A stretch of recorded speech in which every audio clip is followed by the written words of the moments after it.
안녕하십니까. 암호화폐 정보를 전달해 드리는 닥터 비트맨입니다. 네, 목요일도 슬슬 마무리되고 있습니다. 어떻게 오늘 하루 잘 보내셨나요? 최근 지속되고 있던 시장의 상승세 속에 크레딧 스위스의 소식으로 인하여 시장이 다시 한번 두려움에 떨고 있습니다. 이러한 은행의 파산의 위기 속에 오히려 크립토 마켓에는 새로운 기대감의 씨앗이 싹 트고 있는데, 일단은 코인 마켓캡에서 메이저 탑10 코인들 먼저 한번 살펴보도록 하겠습니다. 네, 일단 시가총액 1위의 비트코인의 경우는 전날 대비 약 1%가량 하락한 24,500달러대를 나타내고 있습니다. 2위의 이더리움은 2.93% 하락한 1,652달러대를 나타내고 있으며, 6위의 XRP는 2.18% 하락한 0.36달러대를 나타내고 있습니다. 비트코인의 더미넌스, 이더리움의 더미넌스 각각 살펴보게 되면 44.2%, 18.9%를 나타내고 있는데요. 그렇다면 과연 선물 투자자분들은 현재 포지션 어떻게 나누고 있는지 롱숏 비율 한번 확인해 보도록 하겠습니다. 네, 일단 비트코인을 먼저 보겠습니다. 네, 비트코인의 경우는 롱 포지션이 55%로 우위를 점하고 있습니다. 이더리움의 경우도 마찬가지로 롱 포지션이 59%를 나타내고 있고, XRP의 경우도 롱 포지션이 52%로 우위를 점하고 있습니다. 그렇다면 과연 미 증시 지수들은 어떻게 마무리됐는지 한번 보도록 하겠습니다.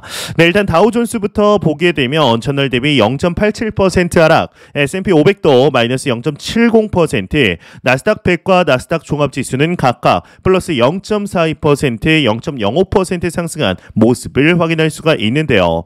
달러 인덱스를 보게 되면 전날 대비 마이너스 0.21% 하락한 모습, 환율의 경우는 1,300원대 위에서 아직까지 놀고 있습니다. 1,312원대를 나타내고 있네요.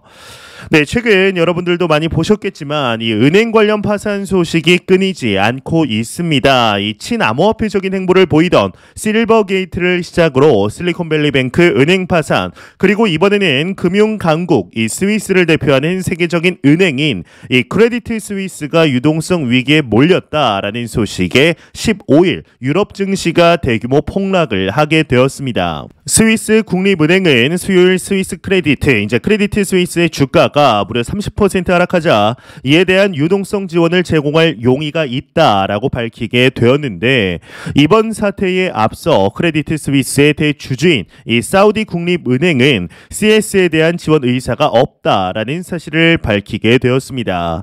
예, 스위스 중앙은행의 경우는 크레디트 스위스에 540억 달러 상당의 구제 금융을 해주었다라고 긴급 뉴스로 전하게 되었는데요. 예, 크레디트 스위스는 500억 스위스 프랑, 하나 약 70조 원을 차입해 이 중 4조 5천억 원을 부채 환매에 사용할 계획이다 라고 밝히게 되었습니다. 이 크레디트 스위스의 경우는 1856년에 창립이 되어서 전 세계 17번째로 큰 대형 은행이자 스위스에서 두 번째로 거대한 은행입니다. 이 크레디트 스위스의 경우는 최근 투자를 통한 이 거액의 손실, 돈 세탁 등의 스캔들로 큰 어려움을 겪어왔는데요. 지난해에는 이제 73억 스위스 프랑, 이제 한화 9조 원에 달하는 적자를 기록하는 등 2년 연속 손실을 기록했고, 2024년까지 적자가 이어질 것이라는 전망이 나오던 중이었습니다. 그로 인해 주가는 지난해 3분의 2까지 떨어지게 되었는데, 이 고객들 역시 지난해 10월에서 12월 동안 1,200억 달러, 하나 150조 원이나 되는 예금을 인출하게 되었죠. 현재 스위스의 대표 은행이 휘청거리는 모습을 보이면서 다른 유럽 주요국들도 촉각을 곤두세우고 있습니다. 이 영국 중앙은행은 영국의 은행 시스템은 위기가 아니라고 거듭 강조를 했는데, 이 잉글랜드 은행은 스위스 중앙은행과 접촉해서 스위스 크레디트의 사태를 해결을 논의하겠다라고 BBC가 보도를 하였다고 합니다. 이러한 영향으로 국내 금융주들 또한 약세를 보이고 있는데요. 이 카카오뱅크를 시작으로 KB금융, 하나금융지주, 신한지주, 우리금융지주, BNK금융지주, 그리고 제주은행 등 전 세계 금융주들의 경우 모두 약세를 보이고 있다라고 해도 과언이 아닌 정도이죠. 이는 곧 전통금융권에 대한 신뢰 하락으로 이어지게 되었습니다. 현재 은행의 위기가 확대되는 가운데 비트코인의 가격은 CPI 발표 당시 급등했던 26,000달러대보다는 다소 아쉬운 가격대인 24,000달러대에서 움직이고 있지만, 그럼에도 주식시장과의 탈동조와 즉 디커플링이 확대되고 있습니다. 은행 시스템의 취약성이 드러나자 은행 예치의 불안을 느낀 가계 이 기업들이 비트코인을 매수하고 있는 것으로 추정되고 있는데 이 미국 투자자들의 비트코인 매수 강도를 나타내는 이 코인베이스 프리미엄의 경우도 코로나19 직후인 지난해 3월 이후 최고치를 기록하게 되었습니다. 이 금융기관이나 디폴트의 위험이 커지거나 자본 통제로 예금에 대한 접근성이 제한될 때 이 비트코인의 대체 자산으로 이제 부상한 사례는 작년 2월 이 우크라이나와 러시아와의 전쟁, 10월 영국 연기금 사태 때도 확인이 되었는데요. 다만 과거 두 번의 사례에서 비트코인의 매수세는 단발성에 그치게 되었는데 한편 이번의 경우는 전 세계 금융의 중심인 미국에서 뱅크런이 발생을 했고 이번에는 전 세계 16위, 17위라는 이 크레디트 스위스에서 같은 사태들이 발생을 하고 있죠.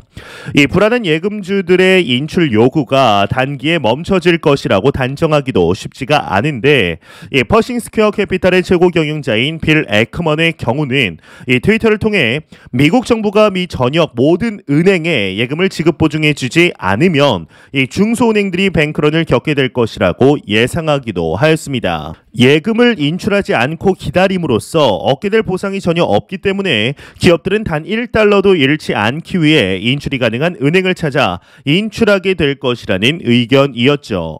한편 정부의 입장에서 이는 쉽지 않은 결정이 될 것입니다. 이제 현재 미국 은행에 예치된 총 예금은 지난해 말 기준 17조 7천억 달러, 하나 무려 약 2경 3,276조 원이라고 하는데요. 이 미국 국내 총생산 이 GDP죠. 23조 3천억 원에 달하는 맞먹는 이 규모입니다. 또 모든 은행 예금을 미국 정부가 보장한다는 발표는 불안 심리를 가중해 더 큰 위기의 트리거, 이 기폭제가 될 수 있는 것이죠. 결국 현실적으로 미국 정부와 연준은 뱅크런 조짐이 있는 은행들에게 긴급 유동성을 지속적으로 제공해줌으로써 이 뱅크런이 확산되지 않도록 지원해야 할 것입니다. 이는 현재까지 이어져 온 통화 정책의 방향 역시 달라져야 함을 의미하게 되는데요. 연준의 통화 정책은 3월을 기점으로 유동성을 공급하는 방향으로 전환될 가능성이 매우 높고 이 미국 연방공개시장위원회 FOMC는 3월 이번 다가오는 3월 기준금리를 동결하고 사태의 추이를 지켜보며 이 추후 인상 여부를 논의하게 될 것입니다. 이 비용을 절감시키는 효과가 있지만 이 뱅크런 위기에 대한 예금자들의 심리적인 불안을 해소해주지는 못하고 있습니다. 만약 사태가 더 악화된다면 미국 정부는 예금 이탈을 막기 위해 더 과감한 조치를 내놓게 될 것인데 어떤 경우든 연준의 통화정책 방향은 완화적으로 흐르게 될 가능성이 굉장히 커졌죠. 이는 금과 비트코인의 가격을 지지해주는 요인으로 될 것으로 보이는데요. 이에 비트코인이 올해 안에 1.3억 원, 1억 3천만 원을 돌파할 수 있다라는 전망이 나와 현재 화제가 되고 있는데 이렇게 말한 인물의 경우는 트위터의 유명 애널리스트 돈 알트라는 인물로 비트코인이 미국 은행의 연쇄적 파산과 이에 영향을 받는 다른 국가들의 은행들로 인해 1억 3천만 원 돌파도 어렵지 않다라는 주장이 나오게 되었습니다. 이제 지난해 암호화폐 시장 전반에 절망적인 분위기가 압도하는 와중에 이 상당한 비트코인을 매집한 돈 알트라는 익명의 트위터 계정은 2만 달러 하나 2,600만 원 이하로 다시 하락하는 일은 없을 것이다 라고 밝히게 되었는데요. 이어서 다시 가상화폐가 폭락하는 약세장이 이어지기를 기다리는 이 베어들은 곰들은 그들이 구매하기 원하는 가상화폐를 손에 넣을 기회를 다시 잡기는 힘들 것이라고 말하면서 10만 달러 하나 1억 3천만 원 돌파가 멀지 않았다라고 덧붙이게 되었습니다. 이 도널트의 경우는 은행이 망할 때 파는 사람이라면 애초에 사지 말았어야 했다라며 이 상황은 단기적인 것도 아니고 일론 머스크가 샀으니 샀다는 것처럼 부와 뇌동도 아니며 오로지 체계적인 관점에서의 분석일 뿐이라고 강조를 하게 됩니다. 이런 소식들이 나오는 와중에 미국의 크립토 시장에 관한 관할권 이야기들도 끊이지 않고 나오고 있습니다. 최근에 CFTC 위원장이죠. 로스틴 베너 위원장의 경우는 스테이블 코인과 이더리움이 상품으로 간주되어야 한다라는 주장을 하였었는데 우리 문어 대가리이죠. 이 게리 겐슬러가 전면적인 반박에 나섰습니다. 이 스테이킹 기반 프로토콜의 토큰은 미국 법에 따라 증권으로 간주될 수 있다라고 말을 한 것인데요. 이제 그는 투자자들이 지분 증명 POS 토큰인지 여부에 관계없이 일정한 수익을 기대하고 투자한다라고 지적하며 그들이 홍보하고 프로토콜에 고정되는 토큰이 무엇이든 모든 토큰 운영자 및 중개업자들은 규정을 준수해야 한다라고 주장을 한 것이죠. 이 CFTC의 로스틴 베넘 위원장의 경우는 지난 8일 미국 상원 농업위원회에 참석을 해서 이 의회가 디지털 자산에 대한 포괄적인 규제 법안을 통과시키지 않는다면 이 스테이블 코인은 상품으로 간주되며 이를 상품으로 간주한다면 CFTC는 스테이블 코인을 관리 감독해야 한다라고 주장을 하게 됩니다. 현재 전반적으로 금융업계들이 혼란합니다. 특히나 지난 11월 FTX 사태의 여파로 암호화폐 시장에 대한 규제의 중요성이 올라간 시점, 현재는 전통 금융권 최강자들의 잇따른 파산이 다시금 크립토 마켓의 중요성을 일깨우고 있습니다. 그럼에도 아직 명확하게 법안이 정해진 것은 아무것도 없는 상태인데요. 그저 일단 세금적으로 어떻게 더 뜯어갈지만 생각하고 있는데 이제 이마저도 국가별로 미국의 경우는 주별로 다 모두 다른 상황입니다. 이런 시기 우리가 크립토 마켓에 투자를 하고 있다는 것은 어쩌면 그리 머지않은 미래 우리의 인생을 바꿀 이 강력한 기폭제가 될 것으로 보이는데요. 과연 앞으로 크립토 마켓이 어떻게 진행이 될 것인지 충분히 기대해 보아도 좋지 않을까 하는 생각이 드네요. 네, 안 보고 가면 섭섭하겠죠. 마지막 크립토 공포 탐욕 지수입니다. 이제 전날 대비 2포인트 상승한 52포인트를 기록하며 이 중립 단계를 나타내고 있습니다. 이 지수는 0이면 공포, 100이면 낙관을 의미하게 되죠.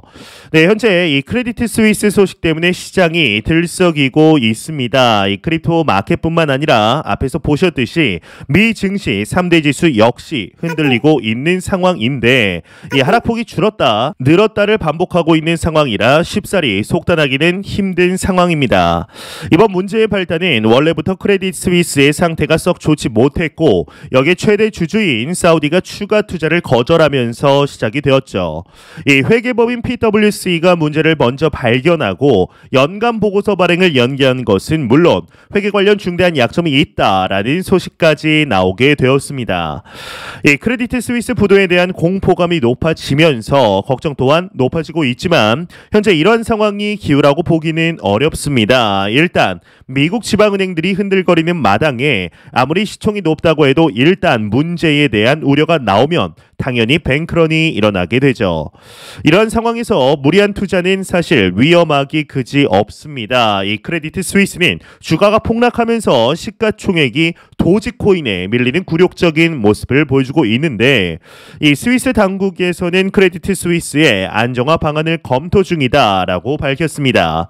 일단 크레디트 스위스가 가지는 이미지상 스위스에 대한 중립적 특성과 신뢰가 무너질 수 있기 때문에 충분히 필요한 조치라고 볼 수 있는데요. 그래야 시장이 안정화될 수 있겠죠. 전 세계 은행으로 이번 위기가 확산되는 것이 아니냐라는 공포감이 계속해서 확장되면서 이번 다가오는 3월 22일로 예정된 이 FOMC에서 제롬 파월이 금리를 제대로 올리기 어려울 것이라는 전망이 힘을 얻고 있습니다. 0% 금리를 인상하지 않을 경우 시장은 상황을 더 심각하게 받아들일 수가 있는데 이 급진적인 분석 기관에서는 오히려 인하할 수도 있다고 밝히고 있지만 이는 사실 너무 같죠. 이 제롬 파월은 이번 은행 파산으로 책임론에 더 강하게 부딪힐 것으로 보입니다.